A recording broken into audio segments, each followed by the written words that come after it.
Visitas a escritórios de planejamento urbano. Enquanto fazia a higiene matinal, relembrei a conversa da noite anterior e algumas dúvidas não mais existiam. No caminho para a casa de Tentra, comentei o fato com Cindy e ela disse que foram esclarecidas durante o descanso do corpo, como já fizera em ocasiões anteriores. Como não era a primeira vez que ela falava sobre esse assunto, fiquei curioso e pedi para me fornecer maiores detalhes à noite, pois já estávamos chegando. Após a refeição e o tradicional bate-papo, fomos visitar um escritório onde iniciavam o planejamento para a construção de uma cidade voltada para o corte e preparação de madeiras para indústrias montadoras de móveis domésticos. O trabalho utilizava modelos virtuais holográficos em 3 dimensões, projetados sobre grandes mesas e em diversas escalas, podendo representar desde a planta geral da cidade até a de uma única residência. Naquele momento estavam definindo ruas, avenidas, bairros e a localização de prédios públicos. Com o apoio tecnológico que dispunham, parecia um trabalho fácil, pois modificavam os modelos com grande agilidade. Porém, levavam em consideração inúmeras variáveis, como lençóis freáticos, redes de água potável, de esgoto sanitário, linhas de energia telúrica, volume pluviométrico, quantidade de árvores que seriam retiradas, volume de terra a ser movimentado, dentre outras, tornando o trabalho bastante complexo e único. Uma parte da futura cidade estava com os trabalhos mais adiantados e sua maquete holográfica era rica em detalhes que simulavam a realidade. Até as árvores balançavam como se estivesse ventando. Os técnicos perceberam meu interesse pelos recursos tecnológicos e desviaram sutilmente minha atenção para a ideia central de todo aquele trabalho. O objetivo do projeto era causar o menor impacto ambiental possível, preservar a vegetação nativa e movimentar o mínimo de terra, sem afetar a funcionalidade da futura cidade e o nível de conforto e de qualidade de vida de seus habitantes. Era a perfeita integração entre o homem e a natureza, onde, em última análise, predominava o interesse pelo homem com um profundo respeito pela natureza. Como sabiam da nossa folga na manhã seguinte, nos convidaram para visitar uma cidade semelhante que estava quase pronta para ser ocupada. Aceitamos o convite e eles se encarregaram de confirmar a visita. Almoçamos em casa e depois conversamos sobre a visita da tarde e sobre um centro de lazer que também iríamos conhecer no final do dia. O balneário da Baía dos Coqueiros, um dos lugares mais bonitos de Arrete, segundo meus amigos. O plano inicial era lá permanecer até o final da manhã seguinte, mas em função do convite que recebemos, iríamos deixá-lo após a refeição da manhã. Logo saímos para visitar um outro escritório de planejamento urbano cujo projeto estava sendo concluído. Referia-se a uma cidade complementar à anterior, onde instalariam diversas indústrias montadoras de móveis domésticos. Passamos todo o tempo em volta de uma grande mesa de projeções holográficas, onde analisavam maquetes em várias escalas ou graus de detalhamento. Parecida com aquela que conhecemos pela manhã, era voltada para controle e aprovação de projetos, dispondo de outros recursos interessantes. Os técnicos mostraram vários detalhes do projeto, como cores, ajardinamento e decoração das edificações. Previam com margem de erro mínima desde o volume de terra a ser retirado e onde seria recolocado, até a quantidade de flores de cada espécie que seriam plantadas nos jardins públicos e nas residências. Como as flores, todos os itens necessários para a construção, acabamento e decoração da nova cidade já estavam requisitados junto aos respectivos fornecedores. A entrega seria feita conforme um cronograma que, no caso das flores, previa o seu plantio imediato para evitar perdas. Passeio no balneário da Baía dos Coqueiros. Assim que sobrevoamos o local, compreendi a razão do entusiasmo dos meus amigos por aquele maravilhoso centro de lazer. Era uma baía perfeitamente arredondada, com um diâmetro de quase 5 quilômetros. Suas pontas laterais se projetavam mar adentro, deixando uma pequena passagem para o mar aberto. Havia praias arborizadas com coqueiros em todo o perímetro interno e externo da baía, além de milhares de chalés e outras edificações, como restaurantes, salões de jogos, cinemas e habitações coletivas. Também havia um grande pavilhão para eventos, com uns 20.000 lugares. Ao fundo, uma cadeia de montanhas servia de moldura para aquele cenário maravilhoso. Nela existiam alguns mirantes e 3 riachos que desciam e desaguavam na baía, formando várias cachoeiras e piscinas pelo caminho. No centro da baía, a beleza se completava com uma ilha quase circular, com uns 900 metros de diâmetro. Também era arborizada com coqueiros e apresentava várias construções de uso coletivo e muitos chalés. Suas águas eram claras e sua profundidade média era de 20 metros. O piso da parte mais funda era constituído por rochas, corais, areia grossa e cascalho. A cada 100 metros havia placas redondas e côncavas com uns 2 metros de diâmetro. Funcionavam com energia solar coletada por elas mesmas e, conforme escurecia, iluminavam o fundo e permitiam mergulhos em toda a área. Apesar das constantes surpresas, não imaginava tal requinte com o lazer da população. Nosso chalé estava situado no centro da área continental, entre praias de mar e de água doce, não muito distante de uma cachoeira. Enquanto guardávamos a bagagem, Salino foi buscar 2, entre aspas, jet ski e equipamentos de mergulho. Utilizamos o rio próximo, nos dirigimos à baía e nela mergulhamos para conhecer algumas de suas particularidades. Mais tarde, fomos até uma praia da ilha central para conversar, apreciar o movimento e tomar água de coco. Voltamos para o chalé ao anoitecer e pude observar a eficiência das placas de iluminação. Após o jantar, Salino e Tentra foram para um salão de jogos eletrônicos e Cindy me levou para um passeio sobre a baía. A visão noturna era melhor que a luz do dia, pois o fundo apresentava detalhes somente visíveis com a iluminação.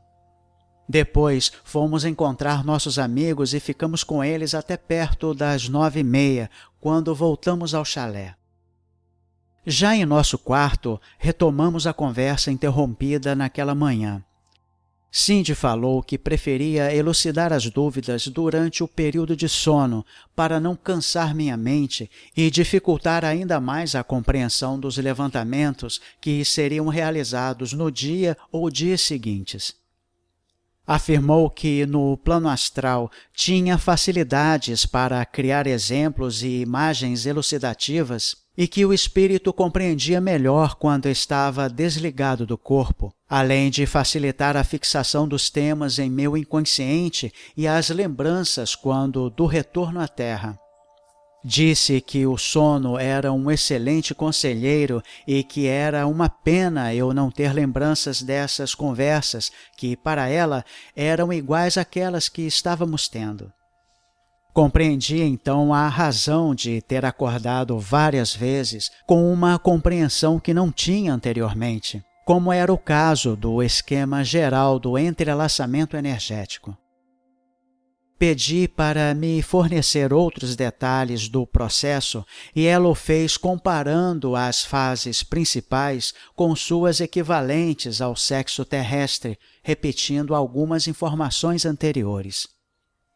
Disse que, ao contrário daquilo que se vulgarizou na Terra, o casal arretiano realmente fazia amor, pois para se chegar ao entrelaçamento era necessário um elevado grau de afinidade e um sentimento amoroso de grande pureza entre os parceiros.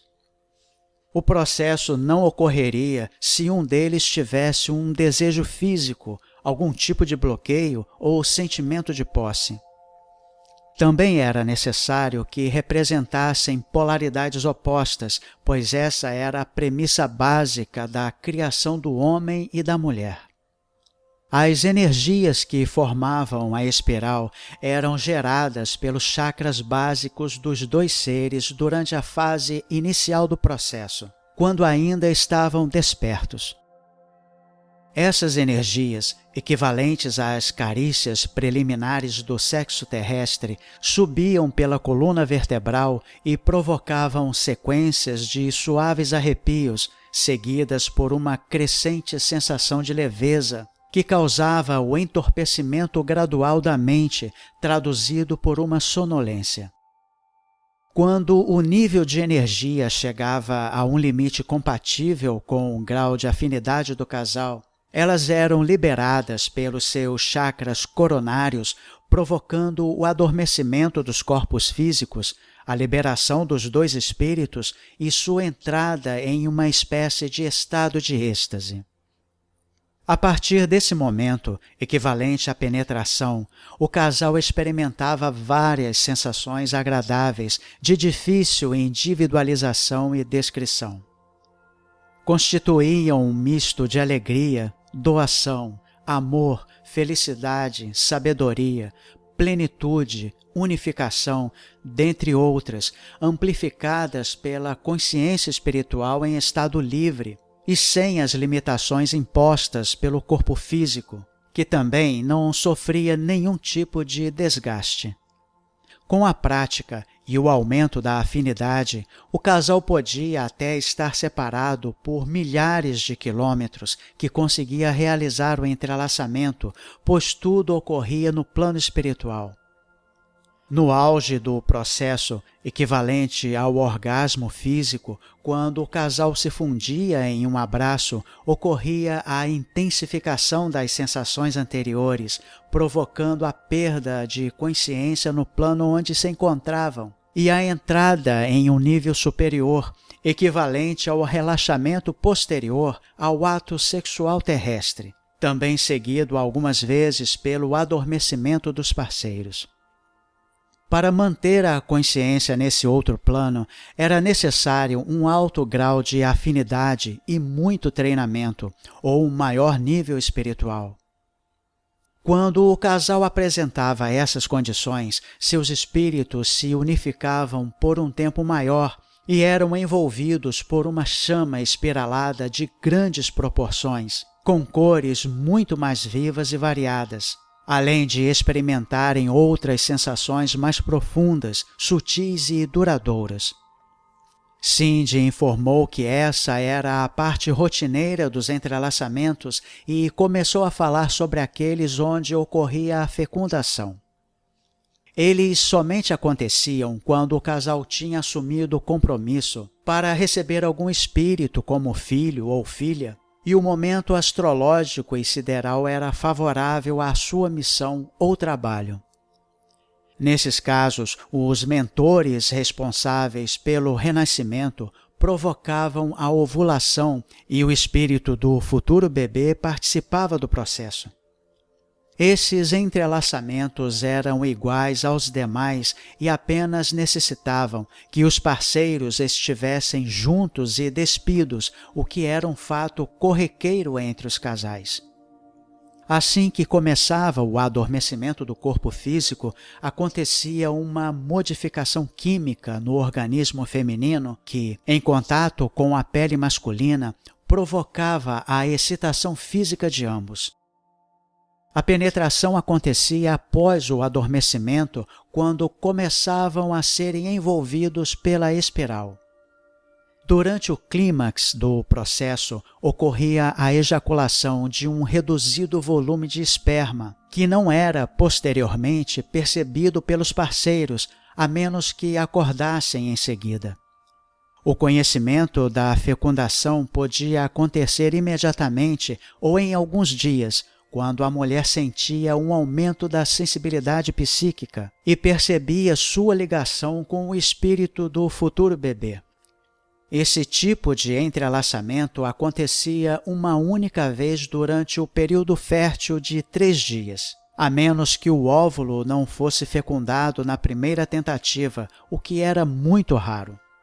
Os entrelaçamentos continuavam durante a gravidez de 9 meses e eram muito especiais, como também acontece entre casais terrestres.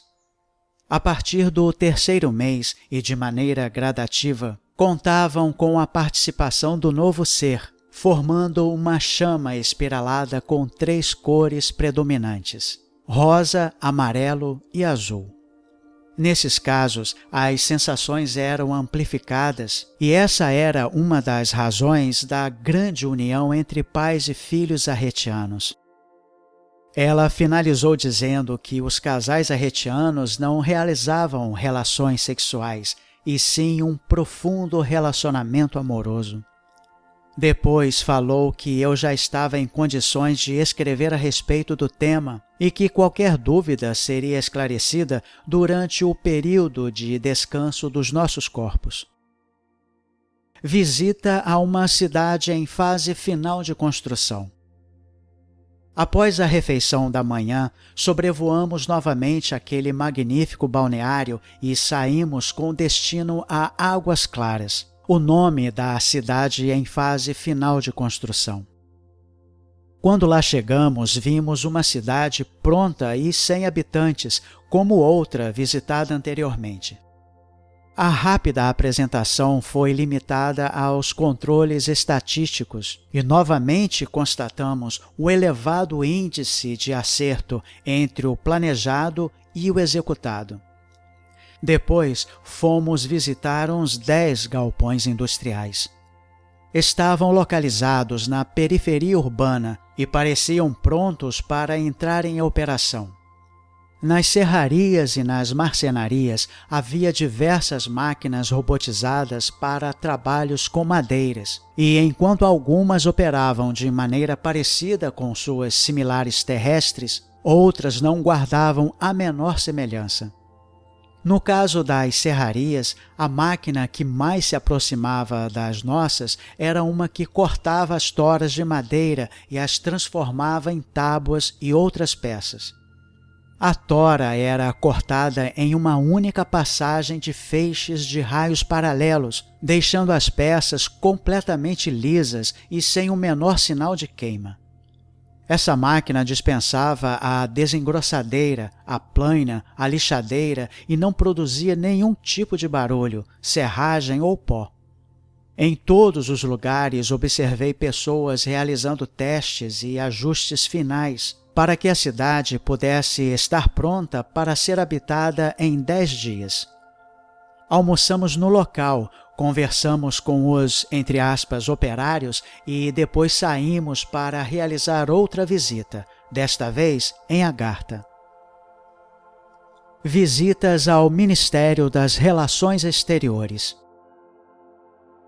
Fomos recebidos por Larina, uma jovem senhora com um pouco mais de 70 anos, muito simpática e ativa que, além de ser amiga de Tentra e Salino, era uma espécie de madrinha de Cindy.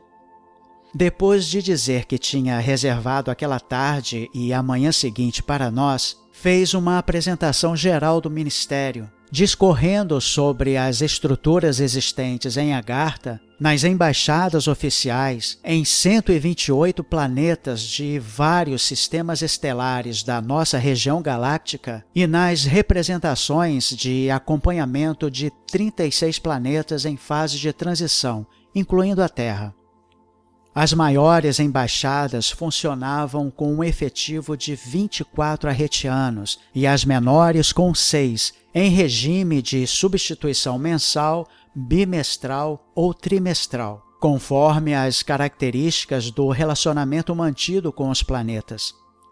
As representações de acompanhamento utilizavam naves iguais ou maiores que a Sol 4, e a quantidade de pessoas em cada uma delas variava conforme as necessidades de acompanhamento, intervenção ou ajuda indireta aos habitantes do planeta, podendo contar com até 3.000 arretianos.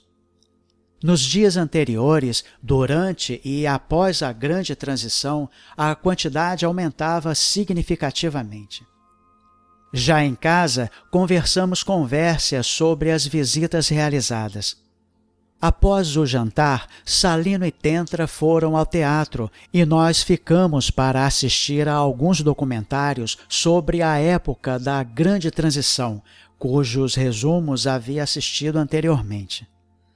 As cenas eram impressionantes e mostravam claramente a atuação saneadora dos 4 elementos da natureza, com destaque para os terremotos e maremotos pelo seu alto poder destrutivo. Salino e Tentra acompanharam a meia hora final e depois nos recolhemos aos nossos quartos. Assim que me acomodei, Cindy disse que não sentiu nenhum impacto negativo das imagens em meu espírito e mostrou-se satisfeita com o fato. Depois, perguntou se eu tinha alguma dúvida sobre a mecânica dos entrelaçamentos. Aproveitei para esclarecer alguns detalhes e para colocar minhas incertezas quanto à necessidade e maneira de escrever sobre o assunto, pois temia causar os mesmos problemas que inicialmente senti. Com sua costumeira paciência, ela respondeu às perguntas e, no final, voltou a dizer que o tema deveria ser incluído no livro, com os detalhes que pudesse relembrar. Como ainda não tinha chegado a uma conclusão, combinamos voltar ao assunto após o término dos levantamentos. Depois da refeição da manhã e do costumeiro bate-papo, Vércia foi para o trabalho e nós fomos concluir os levantamentos no Ministério das Relações Exteriores.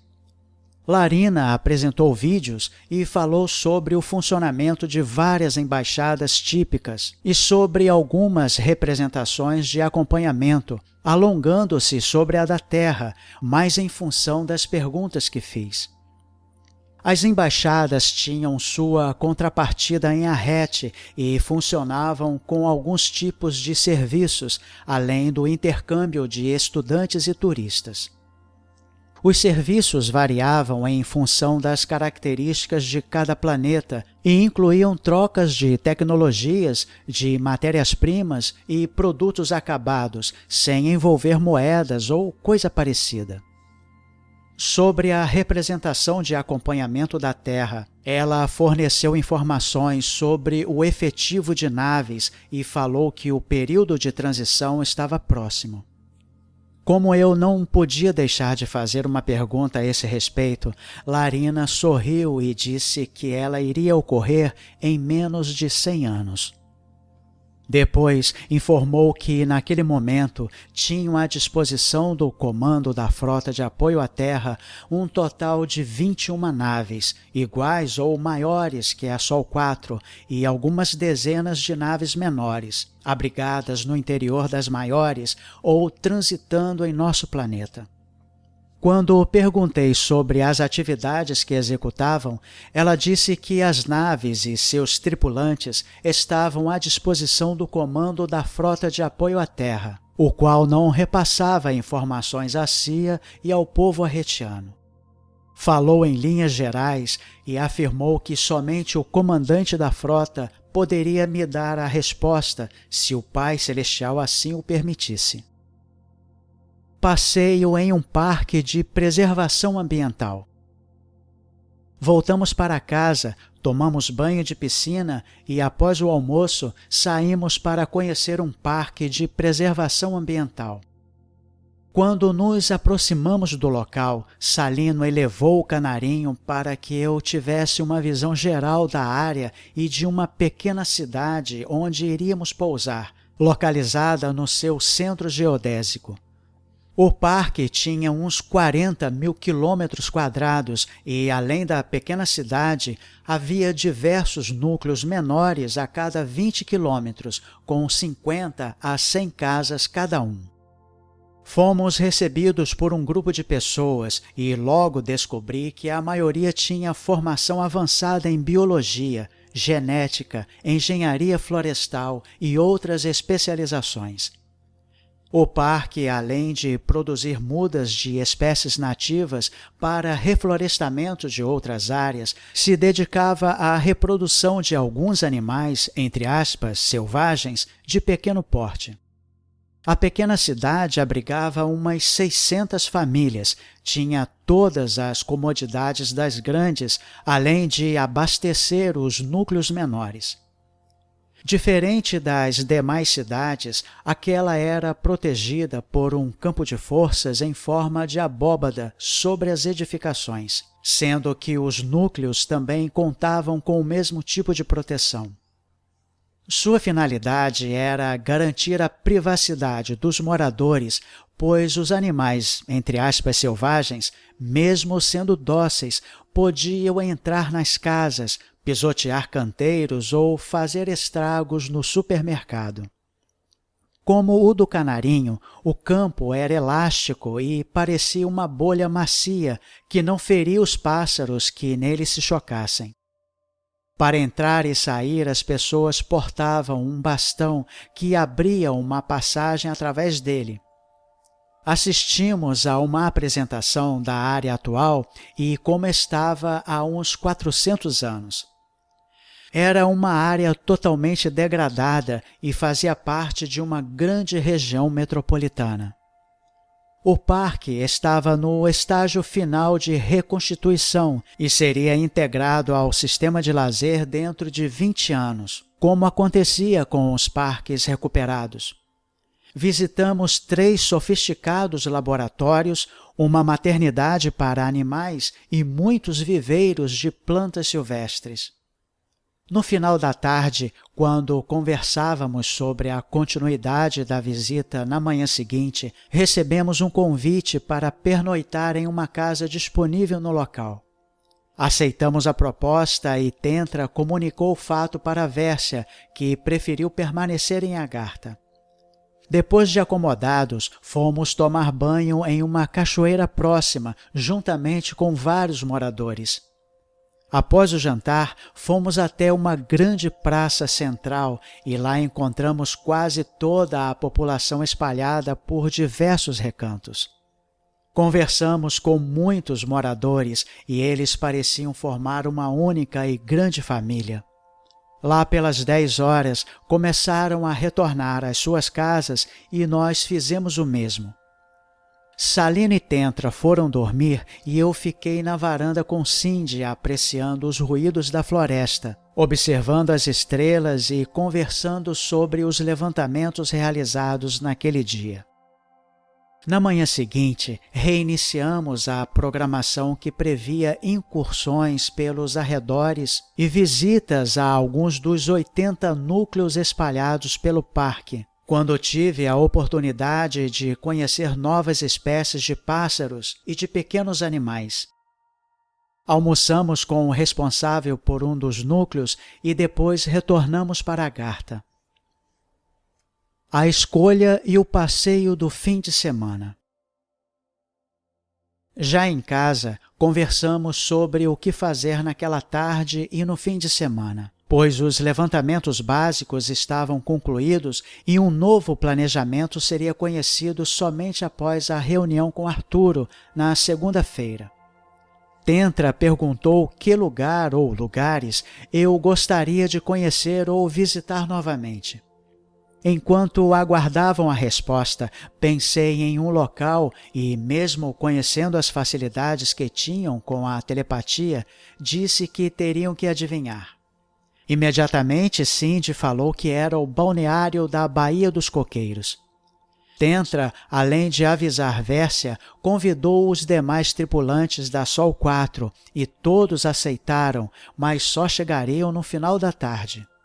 Ela fez rapidamente as reservas de 4 chalés através do telão e, mais uma vez, fiquei impressionado com as facilidades que tinham à disposição. Logo que Tentra acessou o balneário, apareceu sua vista aérea com diversas divisões setoriais e respectivas quantidades de chalés vagos por tipo ou capacidade de acomodação.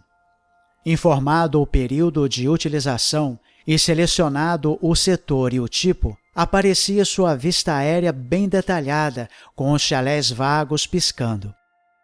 Ao selecionar um deles, a tela se dividia e mostrava o chalé, sua planta e outros detalhes, tudo em 3 dimensões. Nesse ponto, era possível confirmar a reserva ou continuar a escolha. Assim que era reservado, aparecia um quadro para informações sobre os ocupantes. Alguns minutos depois, estávamos sobrevoando aquele belíssimo balneário. Pousamos, descarregamos o canarinho e, enquanto Tentra e Cindy davam os retoques finais na arrumação dos chalés, fui com Salino buscar 2 veículos e equipamentos de mergulho para explorar a baía. Passeamos até perto das 5 horas da tarde, quando voltamos para esperar nossos amigos. Vércia chegou primeiro e o restante do grupo em seguida. Fomos tomar banho de cachoeira e depois os homens foram ao supermercado buscar provisões, pois as mulheres casadas resolveram preparar o jantar nos respectivos chalés e Cindy convidou Vércia para nos acompanhar. Mais tarde saímos para um passeio a pé até por volta das 10h30, quando retornamos para dormir. Durante o sábado, conhecemos vários recantos do balneário, conversamos com muitas pessoas e, à noite, assistimos a uma palestra de Arturo. Ele estava por lá passando o fim de semana, juntamente com 4 de seus ministros e ministras. Os arretianos adoravam assistir a palestras sobre temas filosóficos ou religiosos, especialmente as de Arturo. Naquela noite, ele falaria sobre o amor. O pavilhão principal estava tomado por umas 20.000 pessoas e, pelo entusiasmo que demonstravam, deu para sentir o quanto ele era amado e respeitado pelo povo. Ao contrário do que presenciei em outras reuniões, quando seu nome foi anunciado, todos ficaram em pé e o aplaudiram efusivamente. Ele falou durante pouco mais de 1 hora para uma plateia atenta e silenciosa. Suas palavras me recordaram um discurso que Jesus pronunciou em um santuário essênio, conforme está registrado em um dos muitos livros escritos sobre ele. Arturo desenvolveu o tema sob a ótica da amizade sincera, leal e desinteressada entre filhos e filhas do Pai Celestial. Quando terminou, todos se levantaram, aplaudiram e novamente sentaram, esperando que ele continuasse. Falou por mais alguns minutos e foi novamente muito aplaudido. Durante sua palestra, havia um perfume no ar e a energia do ambiente era tão leve e especial que eu sentia suaves arrepios em meu corpo e uma vontade de abraçar as pessoas ali presentes. Quando ele terminou, realizei meu desejo e abracei meus amigos e várias pessoas próximas. Logo notei que estavam fazendo a mesma coisa em todo o salão. Na saída, encontramos o palestrante e o Tíbio, com os quais me abracei longamente. Fiquei muito emocionado ao abraçar Arturo, como ocorreu anteriormente. Ele falou que estaria nos aguardando na segunda-feira e me pediu para aproveitar bem o dia seguinte, pois ainda teria muito trabalho pela frente. O domingo foi bastante movimentado e aproveitamos para visitar vários locais ainda desconhecidos. Encontramos Arturo em 3 ocasiões, sempre cercado por várias pessoas. Notei que os frequentadores pareciam mais felizes e Cindy justificou que a energia de Arturo sempre provocava algum tipo de reação positiva. Disse que houve uma intensificação da energia amorosa de cada um em decorrência do tema da palestra. Aproveitamos aquele dia especial até o último minuto e retornamos para a Garta apenas para dormir. As reuniões ministeriais da 4ª semana. No horário combinado, a ministra da Saúde nos recebeu em seu gabinete. Alfa tinha 69 anos, a aparência de uma colegial e era muito simpática, alegre e comunicativa, deixando-nos à vontade logo nos primeiros minutos. Como de costume, fez uma exposição do seu ministério e utilizou quase todo o tempo falando sobre sua filosofia de trabalho, voltada para a maternidade e a medicina preventiva. Apresentou dados que justificavam o nível de saúde da população e falou sobre algumas doenças terrestres que lá estão extintas, como o câncer, e sobre outras que nunca existiram, como a AIDS. No final, sugeriu que visitássemos outros centros de saúde e me pediu para assistir a um parto completo, para ter uma ideia exata do processo, pois, segundo já dissera, a maternidade era a principal razão da existência do seu ministério. Em seguida, tivemos o encontro com Guimel, o ministro do Urbanismo e Planejamento Urbano. Um senhor com 128 anos, esbelto e ágil como um garoto. Guimel era muito falante, bem-humorado e, ao invés de fazer a apresentação, me pediu para falar sobre o seu ministério. Para me deixar à vontade, fez algumas brincadeiras e me incentivou a falar. Durante uns 20 minutos, tracei um paralelo entre o urbanismo arretiano e o terrestre, misturando o planejamento com a construção das cidades, que muito me impressionaram. Quando terminei, Guimel se levantou, bateu palmas e disse que, entre aspas, me saí muito bem e com um, entre aspas, pequeno treinamento, poderia trabalhar em seu ministério. Considerei que suas palavras tiveram o objetivo de elevar minha autoestima, pois estava consciente que teria que passar por um longo treinamento para poder iniciar uma simples carreira de aprendiz. Depois, fez várias colocações sobre as atividades da sua pasta e, no final, disse uma frase que resumia sua filosofia de trabalho. Os minerais e os vegetais eram muito importantes e mereciam todo o nosso respeito. Porém, o bem-estar e a qualidade de vida da população eram ainda mais importantes. O ideal era manter o equilíbrio entre esses 2 fatores e buscar sempre o dourado caminho do meio. Pouco antes das 10 horas, Otíbio entrou na sala dizendo, em tons de brincadeira, que veio nos buscar para que Guimel não esticasse a sua apresentação, pois era muito falante e sempre se esquecia dos horários. Ele retrucou dizendo que iria fazer a mesma recomendação a Honda, com quem teríamos a reunião seguinte, assegurando que Otíbio era quem mais falava deles todos. E, olhando para nós com um sorriso maroto, disse que sua afirmação poderia ser confirmada até fora do sistema estelar arretiano. Rimos bastante e assim nos despedimos para acompanhar Otíbio até seu gabinete. A conversa foi bastante descontraída e sem a tradicional apresentação, já realizada por Larina. Ele falou sobre o plano de ajuda à Terra após a transição e sobre seu desejo de instalar uma embaixada oficial em nosso planeta. Como os demais ministros, Otíbio era uma pessoa singular.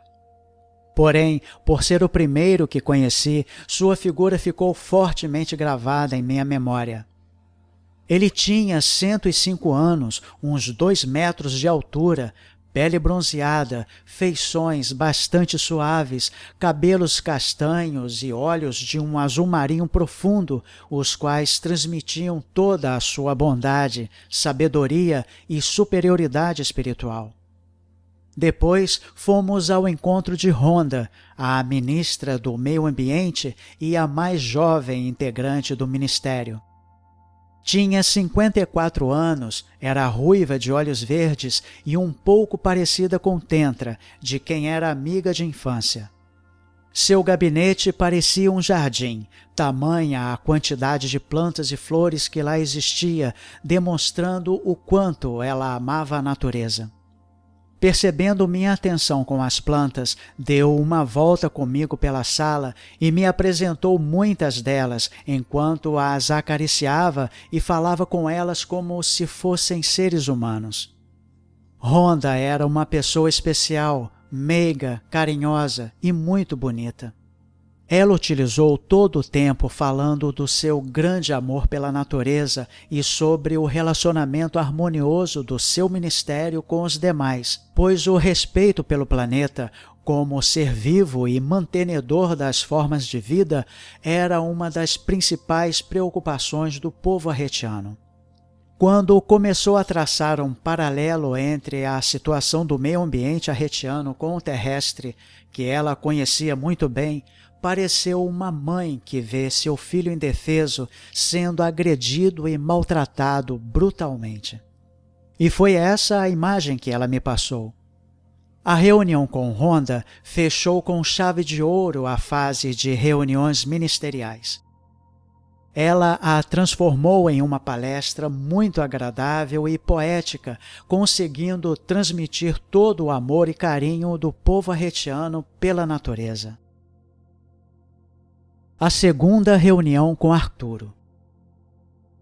Já em casa, enquanto Tentra e Cindy preparavam o almoço, fiquei conversando com Salino e Vércia sobre a reunião da tarde.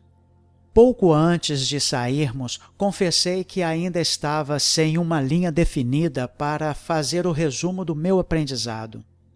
Tentra me abraçou e pediu para não me preocupar, pois Arturo, além de ser uma espécie de pai dos arretianos, tinha uma sensibilidade tão aguçada que, mesmo que eu nada dissesse, ele saberia exatamente o estágio em que me encontrava. Salino interveio dizendo que o resumo tinha o objetivo de elevar a minha autoestima, como fez de Guimel, além de facilitar a fixação dos temas e das imagens em minha mente espiritual. Logo depois entramos no gabinete de Arturo, juntamente com os amigos da Sol 4. Com extrema amabilidade, ele disse que teríamos a tarde toda para conversar e, se necessário, até às 7 horas, pois seu próximo compromisso seria um pouco mais tarde. Sentindo minha insegurança, me pediu para falar livremente sobre tudo o que vi e senti, na ordem que achasse conveniente e com o nível de detalhes que julgasse necessário. Falei por mais de 1 hora sobre as atividades de cada ministério, incluindo outros temas como a religiosidade, a família e o vestuário, quase sempre traçando um paralelo com a nossa realidade, além de comparar a simplicidade e a facilidade de várias coisas arretianas com as complicações e dificuldades de suas congêneres terrestres. No final, falei sobre a impossibilidade de implantar esses conceitos no momento atual da Terra, a menos que ocorresse uma radical mudança na estrutura planetária ou na mentalidade da nossa humanidade e dos nossos governantes. Quando concluí, Arturo disse que havia um tema sobre o qual não falei e que deveria constar no livro, sob pena de omitir um conceito importante para todos os povos. Imediatamente entendi o que ele estava dizendo e olhei para Tentra e Cindy sem saber por onde começar. Ele me incentivou a falar abertamente e disse que, apesar de ser um tema muito delicado para mim e para os povos da terra, era para eles muito natural e corriqueiro. Comecei falando do esforço de Tantra, ainda na Sol 4, para transmitir o conceito básico do relacionamento amoroso. Disse que até poucos dias atrás ainda não tinha entendido o mecanismo do substituto arretiano para o sexo terrestre, que lá ninguém sentia falta. Intrigava-me o fato de saber que ele era utilizado somente para procriação, de uma maneira que também não compreendia. Falei que ficava ainda mais confuso quando via a forma amorosa e carinhosa com que os casais se tratavam.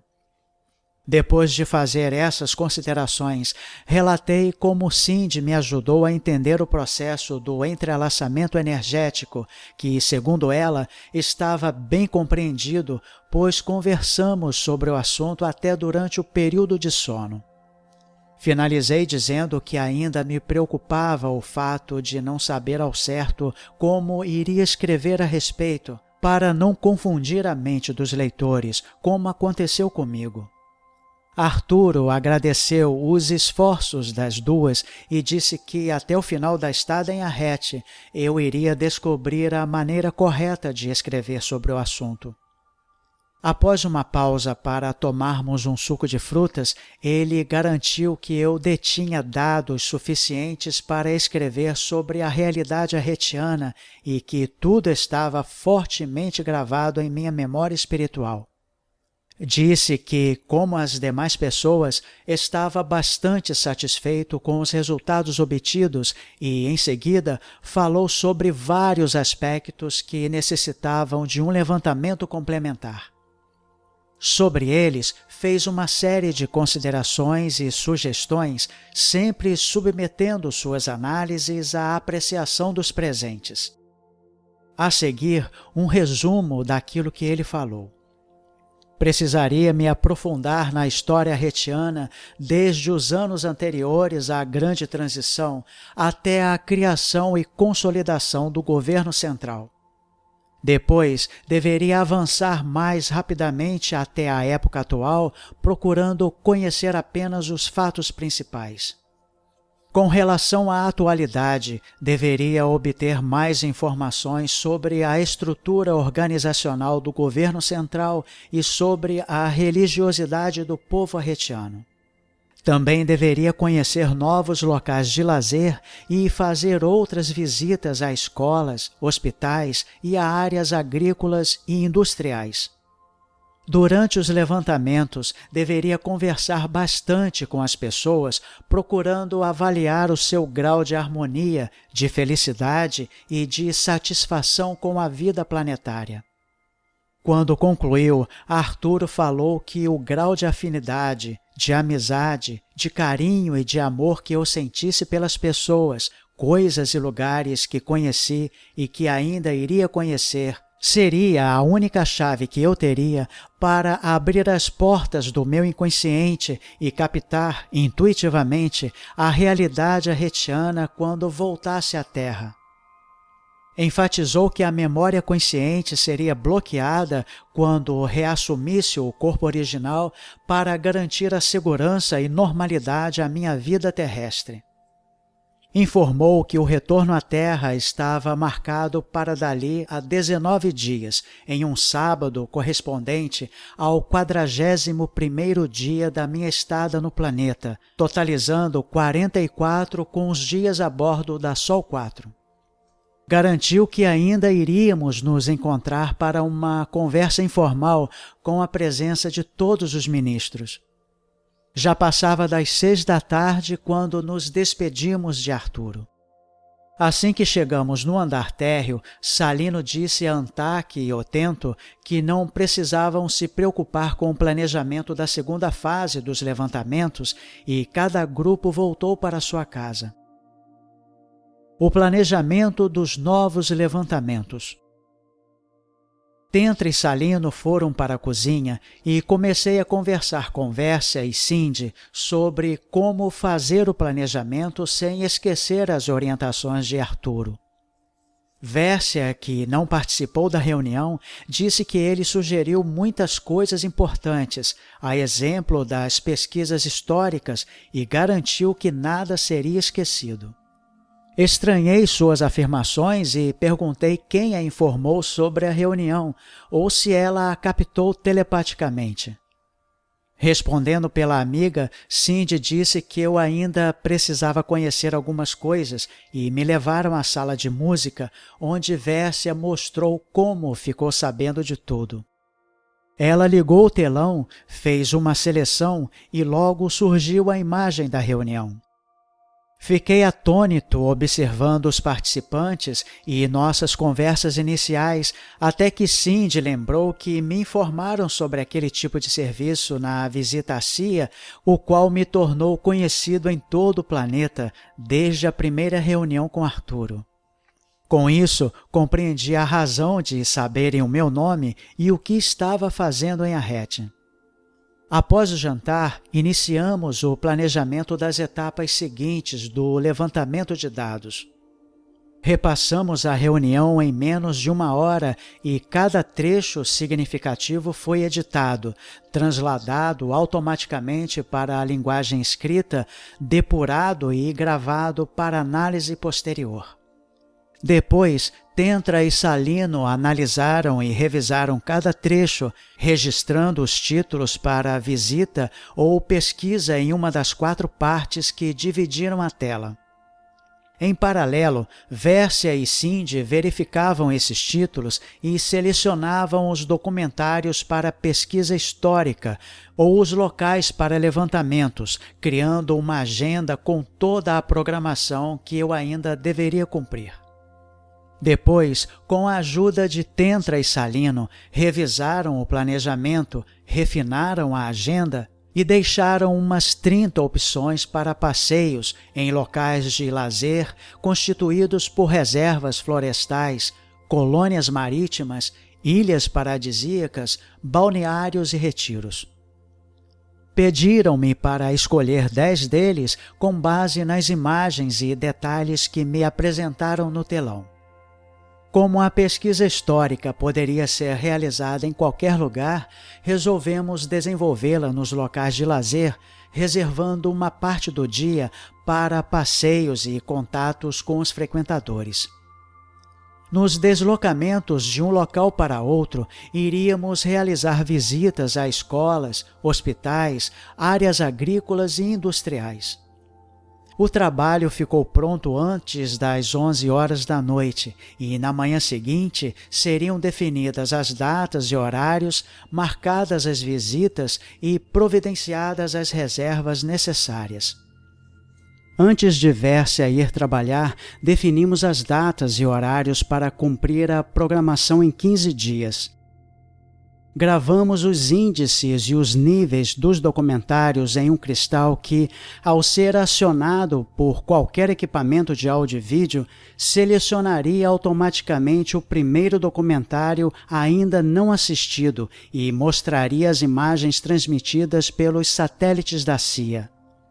Enquanto fui com Cindy à sua casa buscar algumas coisas que ela queria levar, Tentra providenciou as reservas nos locais de lazer e Salino marcou as visitas programadas.